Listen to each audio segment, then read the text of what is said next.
Hari ini kita kedatangan impactor yang sangat berbakat nih. Impactor satu ini adalah seorang produser musik muda yang sudah melakukan proyek di berbagai kota, mulai dari Jakarta, Bali, hingga Dubai.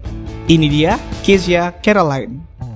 Menjadi seorang produser musik perempuan, terlebih lagi di usianya yang masih muda, ternyata bukan sesuatu yang mudah. Di sini, Kezia akan menceritakan bagaimana dia memulai karirnya dari nol hingga akhirnya bisa sesukses seperti saat ini. Dan juga bagaimana kejadian di Palu mampu mengubahkan kehidupan spiritualnya. Yuk kita unboxing Kezia Caroline bersama-sama. Welcome to Unboxing Level Up. Di sini, kita akan bersama-sama naik level dengan mengupas sisi impactors yang sebenarnya melalui kisah perjalanan hidup mereka. Dari saat mereka mengalami situasi terpuruk, sampai akhirnya bisa bangkit kembali menjadi orang yang lebih kuat dari sebelumnya. Here we go.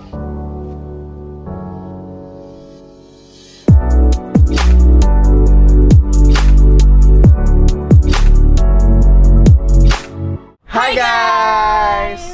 Wah, akhirnya nih Ser, kita bisa hangout bareng ya. Akhirnya ya, karena selama ini cuma di Star aja nih, ibadah aja kan. Iya, kita ketemu di Star mulu deh. Akhirnya kita di luar nih. Happy suasananya ijo-ijo, adem-adem gini ya Ser ya. Dan udah ada makanan-makanan enak banget. Wow, ini aku udah ngiler banget sih lihat makanan-makanannya ini. Tapi kayaknya sebelum kita mulai makan siang hari ini, kita ngobrol-ngobrol dulu deh. Tapi kayaknya ngobrol berdua doang kayaknya sepi banget gak sih? Iya sih banget, kalau kita berdua nanti julid jadinya ya guys, jangan berdua. Oke, kita bakal kedatangan guest spesial banget, teman spesial banget nih kak. Bestie kita banget ya, yang pastinya udah luar biasa luar banget biasa. prestasinya, parah. Nggak diragukan lagi pokoknya. Tanpa berlama-lama langsung aja kita panggil Kezia. Halo. Wow, Kes. Gimana kabarnya nih, Kes? Baik, puji Tuhan, sehat, luar biasa lah pokoknya. Mantap. Oke, sebelum kita lanjut, mungkin Kezia bisa dong kenalin diri sendiri. Siapa tahu nih ada teman-teman yang belum kenal Kezia nih siapa sih? Oke. Gitu. Halo Impactors, perkenalkan nama saya Kezia Caroline Tumbol, biasa dipanggil Kezia. Nah, untuk di Jogja tuh aku biasanya dikenal sebagai produser musik, lecturer audio, dan juga musisi. Wow. Umurnya 22 tahun. Wow. Gitu cukup? Cukup banget.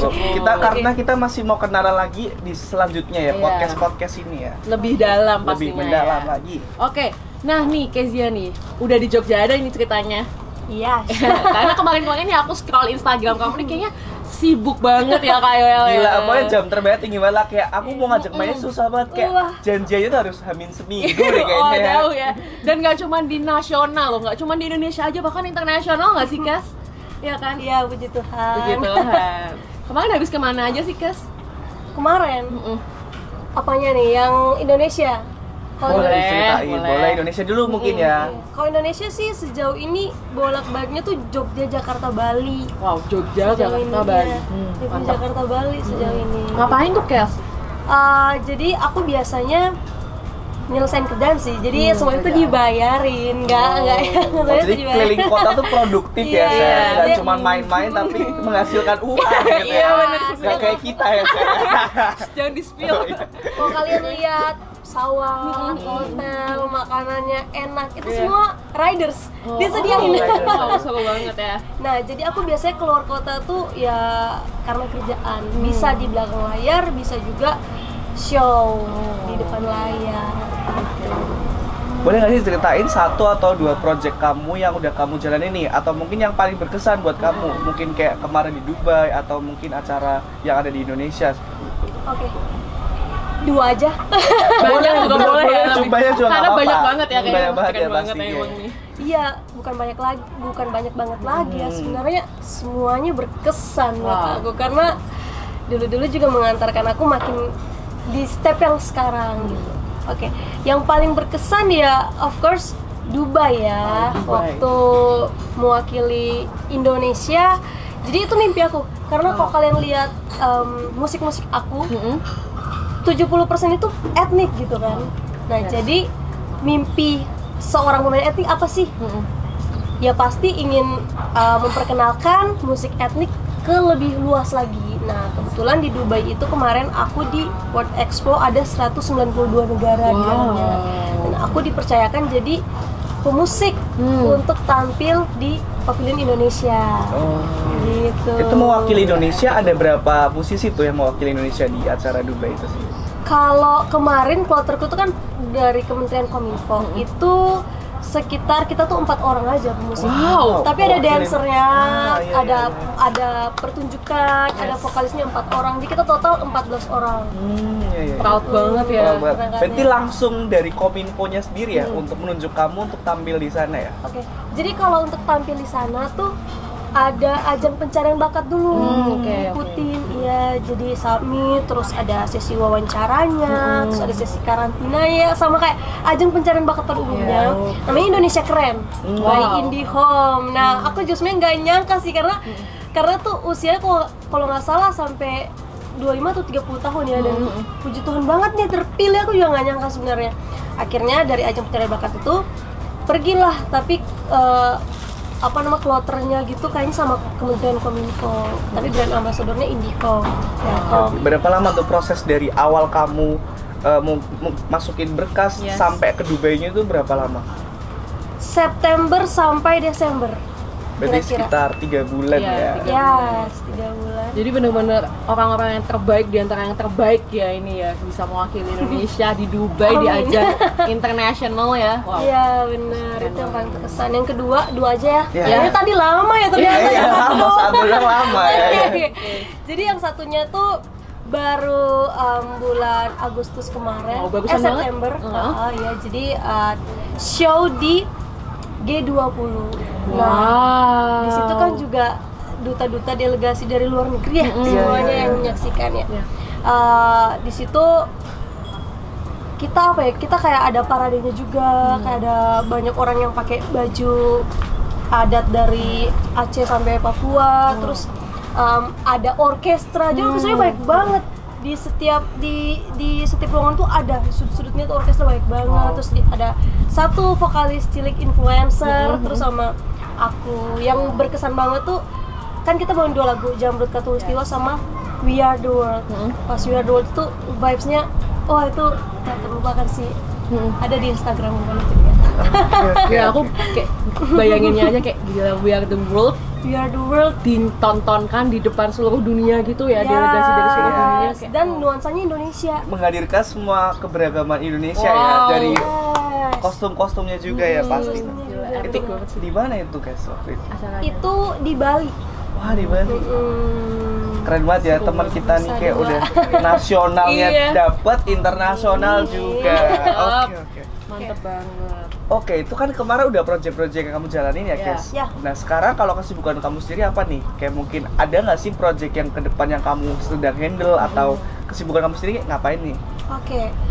Sebenarnya kalau yang akan aku kerjain tuh mungkin resolusiku sebagai musisi gitu kan. Aku juga pengen berkarya gitu, pengen ngeluarin single, sama sebenarnya pengen showcase sih. Jadi pengen ngajak yang passionnya tari, yang passionnya nyanyi, ayo kita bikin showcase gratis gitu. Kita benar-benar berkarya, itu akan pengen aku jalankan gitu.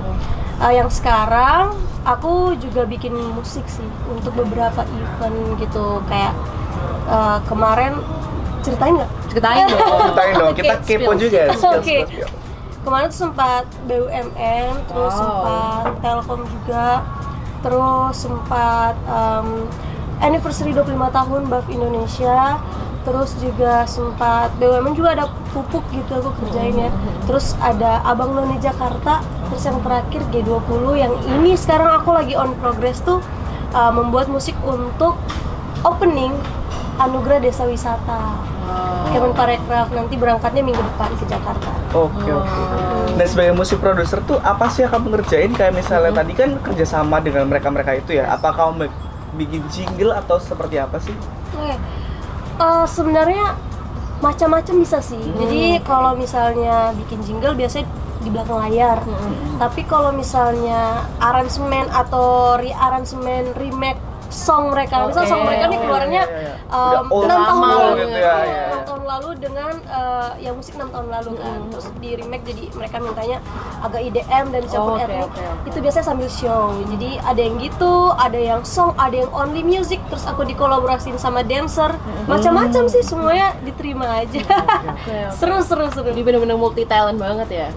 Amin. Amin. Pasti lah multi talent internasional. Iya benar. Nggak mungkin ya. Tadi multi tuh talent. Kezia sempat ngomong BUMN, Telkom, BAF, terus Kemenparekraf ya. Yes, Itu nggak main-main ya, share bener-bener company-nya kayak- udah besar semua. bener banget. Kita Iya. kepo deh. Kamu tuh kok bisa gitu loh dapat project dari mereka gitu. Koneksinya dari mana sih, Kes? Koneksinya dari mana ya? Jadi sebenarnya di dunia yang kayak gini ya, jadi di dunia yang kayak gini tuh kita tuh nggak bisa kayak mencari sendiri, enggak. Oke. Jadi harusnya kita yang dicari. Nah, kalau berbicara dapat koneksinya dari mana, sebelum itu sih aku tarik bahwa aku kalau ngerjain sesuatu tuh dari belum punya koneksi, memang aku usahain bener-bener maksimal dulu. Akunya rasanya kalau dia vibes-nya butuh merinding, akunya harus merinding. Kalau vibes-nya butuh semangat, akunya harus semangat. Kalau vibes-nya butuh apa namanya Spartan kayak perang gitu, akunya harus merasakan itu semua. Ketika aku preview, pokoknya aku buat yang terbaik dulu gitu. Setelah itu aku preview dan akhirnya tuh dari event satu ke event lainnya tuh saling ngomong kayak kok misal kok musik Abang None kemarin bagus, kok musik yang G20 kemarin bagus, siapa sih? Jadi dari produser-produser event atau dari IO itu saling ngomong gitu ceritanya, koneksinya tuh. Jadi dari mulut ke mulut banget ya. Iya, pasti ini Mulut karena tuh. juga Kezia-nya kalau mengerjakan sesuatu selalu all out, all in gitu ya. Jadi kayak Iya, bener. mengerahkan pikiran dan juga itu ke musiknya juga Iya. gitu. Dan gak setengah-setengah. Ya, Itu keren banget sih. karena sekarang tuh kebanyakan orang kayak apa mikirnya kan masih preview doang, bilang aja ke klien kan tinggal ngetik bilang ini preview aja ya, masih 30%, itu banyak loh. Tapi kita sebagai anak-anak yang mau beda, ayo kita lebih effort lagi. Iya benar. Kalau kita mau dapet channel yang banyak ya usahanya juga harus banyak. Kalau mau kasih yang terbaik ya, harus mau kasih Yes. yang terbaik. Mungkin buat teman-teman yang nonton sekarang juga bisa dicontoh ya nih, Kezia Ini challenge bener-bener banget. setia dalam perkara yang kecil ya. Kalau dikasih kepercayaan apapun itu bener-bener lakuinnya all out nih, Ya. jangan setengah-setengah. Gitu. Oke, Kes. Nah, kan kita sekarang udah bisa nih lihat sosok Kezia yang luar biasa, sosok Kezia yang sukses ya bisa dibilang. Nah, tapi aku juga penasaran sih, kira-kira mulai kapan sih kamu suka di bidang ini, musik produser itu, dan kayak seperti apa sih dulu Kezia itu seperti apa zaman dulu sebelum terjun ke dunia musik produser ini? Oke, tertarik jadi music producer. Sebenarnya ini juga di luar unpredictable ya, di luar ekspektasiku bahwa aku Kezia music producer, karena basicnya aku pertama kali sukanya nyanyi. Nyanyi Sukanya nyanyi dan kemudian sempat les musik di SD, sempat les beberapa alat musik. Music produsernya ketika kemarin tuh waktu 2013 diutus sekolah FLS 2M Festival Lomba Seni Siswa Nasional bawa musik tradisional. Jadi di situ aku lihat, wah kok indah ya, kok bukan alat musik pada umumnya, kok enak mainnya dipukul, mainnya ini sambil ada alur ceritanya, kita tuh pertunjukan. Jadi bukan show musik doang tapi pertunjukan, ada drama ya, teaternya segala macam. Nah dari situ ketika menang kemarin di Medan tuh dapat gelar tim kami penata musik terbaik Indonesia. Nah 2013, terus 2014 udah dapat, 2015 dapat penyaji terbaik Indonesia. Nah dulu aku mewakili Sulawesi Tengah. Setelah itu balik-balik ke ke Palu waktu itu, kayak dalam hatiku udah kayak oke, aku mau jadi komposer etnik. Dulu komposer etnik Komposer gitu. etnik, ya. Yes, akhirnya kelas 2 SMA aku di call jadi talent nyanyi oleh salah satu produser dia asal Jogja tapi lagi di Palu waktu itu. Akhirnya aku masuk dan dia lihat potensiku ya, mungkin juga yang paling penting attitude ya. Yes, Kalau mau penting banget. iya benar. Akhirnya dia bilang, dia nyaranin pertama kali, sayang loh kalau kamu lanjut ke jalur yang berbeda gitu, kamu potensial banget di musik gitu kan. Akhirnya aku pikir-pikir tapi aku tolak dulu. Desember aku mikir, oke, Januari 2019 aku berangkat ke Jogja. Jogja, sekolah audio dan gelarnya produser musik. Wow. Iya gitu. Jadi sebenarnya berarti awalnya tuh berangkat dari Kezia yang ikut FSL2N. FLS 2N. Oke, akhirnya Kezia tahu nih spesifiknya. Oh, aku suka ini nih. Dan akhirnya jadi Kezia yang sekarang. Oh. Nah, jadi ketika aku suka banget itu dan akhirnya aku SMA juga sempat lihat Kak Alfi Rev. Kok bisa ya dia balance, sementara kalau aku show gitu kan di videoin orangnya gamelannya berisik gitu, terus genanya juga berisik, terus senandungnya nggak nyampe dengan baik lah. Oh ternyata ada dunia produksi yang ngatur frekuensinya biar dia jadi balance dan segala macam. Itu audio namanya gitu. Terus boleh di-spill dikit dong kenapa etnik? Kenapa etnik? Iya. Dengan kan banyak nih genre-genre lain nih di dunia ini. Kenapa Kezia specifically aku bakal fokus ke etnik. Sebenarnya kalau itu kayak kalau kita cinta sama orang atau kita suka sama makanan, suka sama merek HP tertentu, kita nggak ada definisi nggak sih? Kayak ketika aku lihat di depan mata aku dan aku belajar, tuh dulu susah, sampai guru bilang bodoh gitu, gitu, sampai susah payah gitu. Tapi akhirnya bisa menaklukkan itu, punya reward dan memang cinta gitu, nadanya, wah gitu. Aku rasa Indonesia tuh alat-alat musik Indonesia tuh benar-benar kalau dunia denger ya iya pasti dunia bakal wow gitu. Buktinya waktu salah satu temanku yang main angklung, angklungnya langsung mau dibeli. Rebutan turisnya mau beli angklung. Ini bekas Kezia Caroline gitu ya, kayak dan gue mau beli gue ya.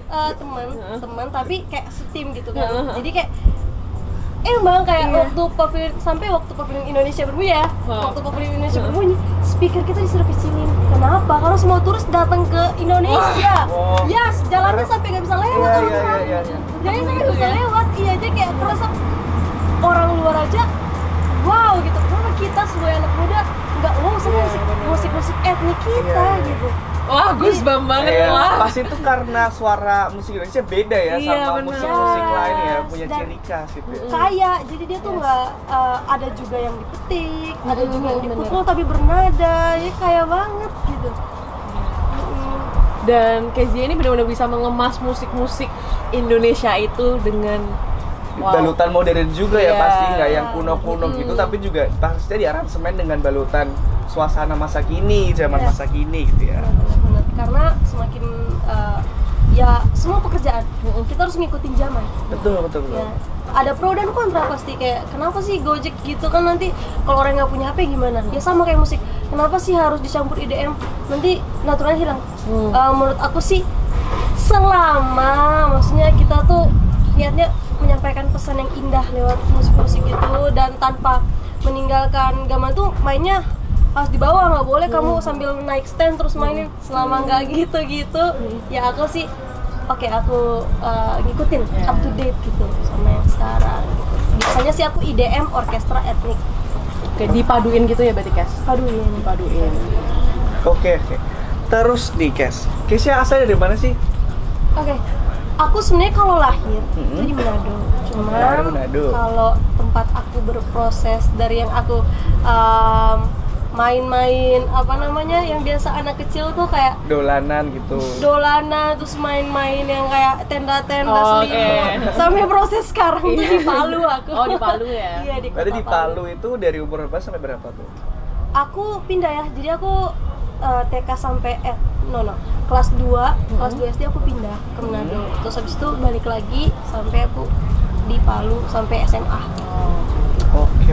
Jadi bolak-balik sih, kecilnya di Manado, terus ke Palu, terus ke Manado, terus ke Palu sampai ke Jogja. Oke, berarti Kezia tumbuh di lingkungan Manado dan Palu gitu ya? Iya. Nah, kira-kira gimana sih tanggapan orang-orang di sekitar Kezia nih, mulai dari, mungkin dari keluarga, tetangga, dan juga teman-teman mengenai keputusan Kezia untuk mengambil langkah nih menjadi musik produser? Oke. Agak sensitif ya. Tisu. Boleh nggak di-spill sedikit? Boleh. Oke.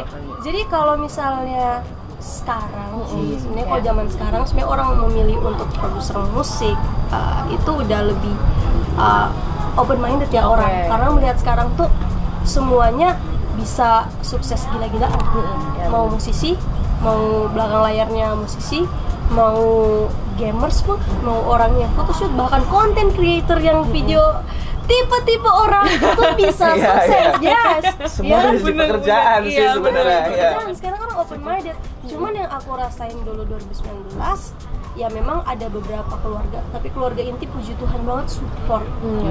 Tiap langkah aku didoain, doa puasa segala macam, puji Tuhan banget support. Tapi ada beberapa memang keluarga dan circle dan of course kayak ada guru SMA yang nggak sayang banget, kok kamu nggak kuliah yang ini gitu, kok kamu malah sekolah produser gitu. Pasti ada. Aku merasakan aja sih keraguan itu gitu.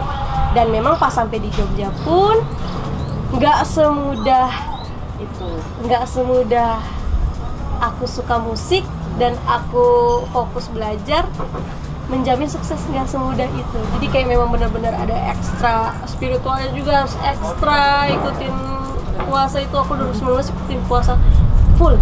Terus ke Pondok Daud tuh benar-benar kayak dapet Kak Erik dan Kak Martin tuh tengah malam kan, mereka tuh dapet biasanya karena emang udah berserah sama Tuhan gitu, nggak semudah itu. Tapi selagi kita percaya, kita yakin, pasti sampai.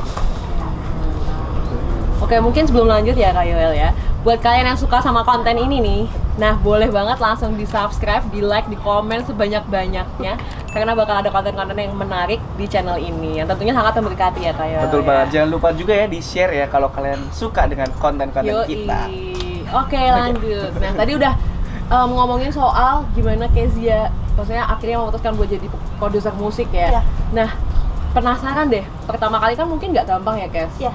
Kayak pasti berbatu tuh ya, pasti.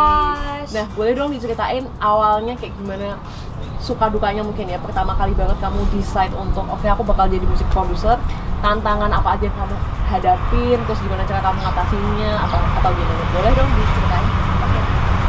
Aku pikir tadi masih ada poin lagi, jadi lupa nih. Terlalu banyak, coba boleh ulang poin 1, poin 2.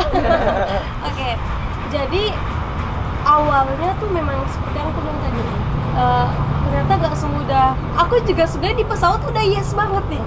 Wah, sesuai keinginan aku. Yeay, itu bagian musik, bagian seni lah gitu, sesuai keinginan aku.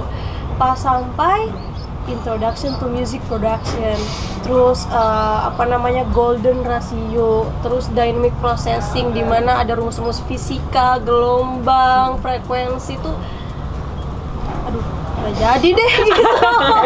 Awalnya gitu kayak nggak sesuai ekspektasi ya, maunya apa, tiba-tiba setelah belajar kayak loh kok gini gitu ya.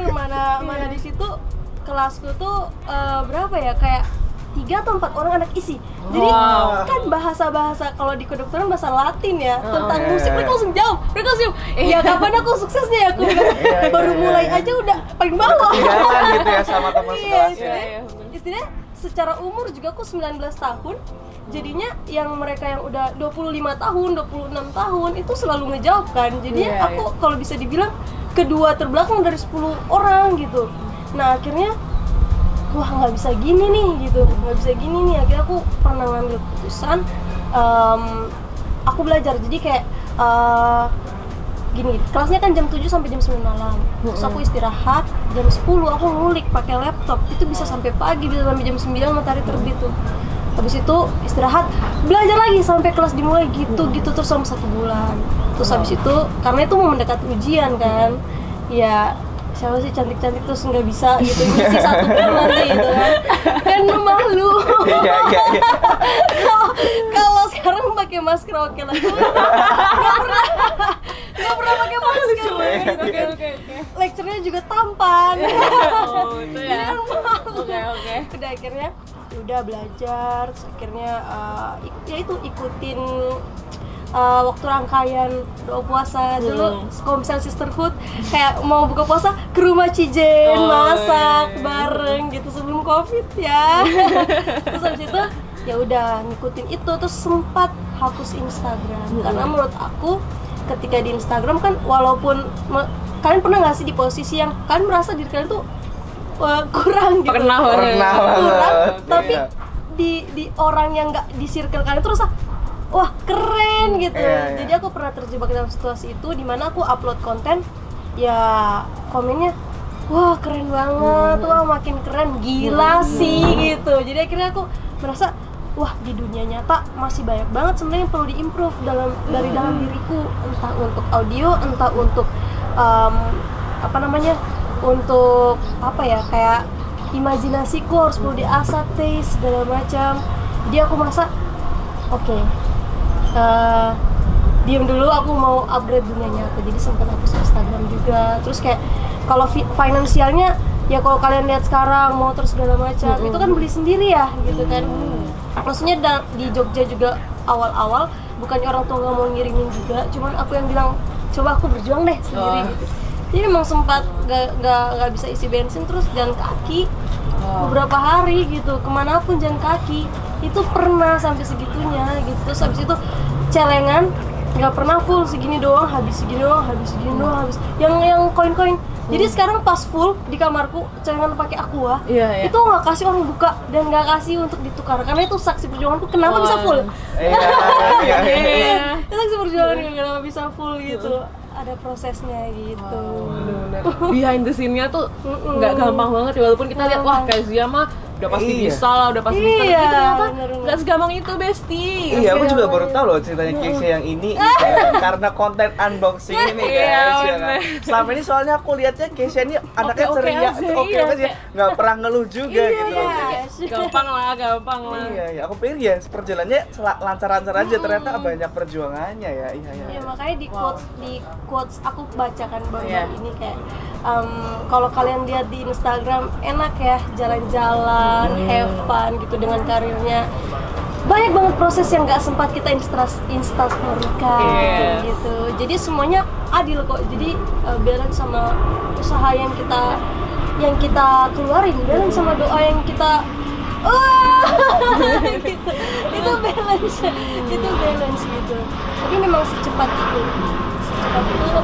pesawat. Ya iklan dulu sebentar, nanti kita lanjut pesawat. Oke. Emang kalau sama teman sendiri beda ya. Biasanya tuh agak jaim, tapi di sini kayak kok aku aktif banget. Iya, karena biasanya di mobil udah ketawanya udah terjun Nggak berhenti. Nah, oke. Jadi tadi sampai di mana? Secepatnya. Sampai perjuangan Kezia tadi kan. Jadi kita nggak bisa prediksi kalau kayak wah kok aku gini-gini aja ya. Kok aku misal kalian ada target oke, di tabunganku 10 juta pertama di umur sekian misal gitu kan. Kok nggak capai gitu. Apa masih 5 tahun lagi? Aku juga gitu. Dari kosku yang wah pengap banget kayak rusun, jadi kayak 3 lantai, wah pengap banget gitu. Tapi di situ aku proses pakai mejanya meja belajar yang kecil. Ditekuk itu ya? Iya, nggak pakai kursi men. Jadi kayak gara-gara agar aku nggak masuk angin, aku harus kasih bantal kecil gitu. Jadi masuk angin segala bantal macam duduk gitu ya. Iya, segala proses. Dan aku juga sebagai manusia mikirnya oke, masih 5 tahun lagi untuk aku achieve sesuatu kayaknya dengan ngelihat hari-hari seperti ini. Tapi memang ketika GBIK juga ngajarin kan gitu, juga ngajarin anointing to see. Jadi kita juga punya kuasa untuk melihat bahwa di depan mata kita tuh nggak selalu kayak gitu, tuh kan bisa kayak tek. Makanya heran banget aku ketika ada ajang Indonesia Keren terpilih dan tek gitu. Kadang kita gitu. kok bisa ya Tuhan tuh bukain langsung gitu ya. Bener-bener bisa ya gitu. Jadi kesulitan sedown-down-nya yang penting tadi asal kita masih tetap percaya. Kita masih tetap percaya. Kalau kita udah nggak percaya udah itu bakal hilang. Iya. Wah, Kezia nih keren banget ya, udah sukses di usia muda dan juga nih anaknya cinta Tuhan banget nih kalau dari ceritanya ya. Mulai dari tadi perjalanan rohaninya. Tapi kelihatannya cinta Tuhan nggak sih? Kelihatan dong ya, kelihatan. Oke, mungkin nanti kita juga akan masih lanjut ya untuk ngobrol-ngobrol juga nih sekitar pengalamannya Kezia mungkin kehidupannya Kezia ya. Dan juga perjalanan rohani yang Kezia alami selama ini. Wah, perjalanan rohani. Iya dong, perjalanan rohani. Mas, setiap manusia kan pasti punya ya perjalanan rohani. Spiritual journey ya. Spiritual journey-nya masing-masing. Perjalanan rohani. Tapi itu nanti nih, nanti kita akan mungkin karena udah siang kita mau makan siang dulu nih guys. Matahari udah di atas juga Wah, ya ini guys. udah kerucuk-kerucuk nih ya. Iya. Ayo, boleh. Belum, sabar. Oke, kita bakal makan dulu. Oke. Oke, selamat makan. Gitu. Ayo, apa ya? Aku nih bukan gak berpikir, aku berpikir keras nih makan dari tadi nih. Lucu banget melihat kalian terzolimi. Itu bakpao. Bukan, aku udah bilang bukan bakwa, bukan bawang. Ada nggak lagu judul bakpao?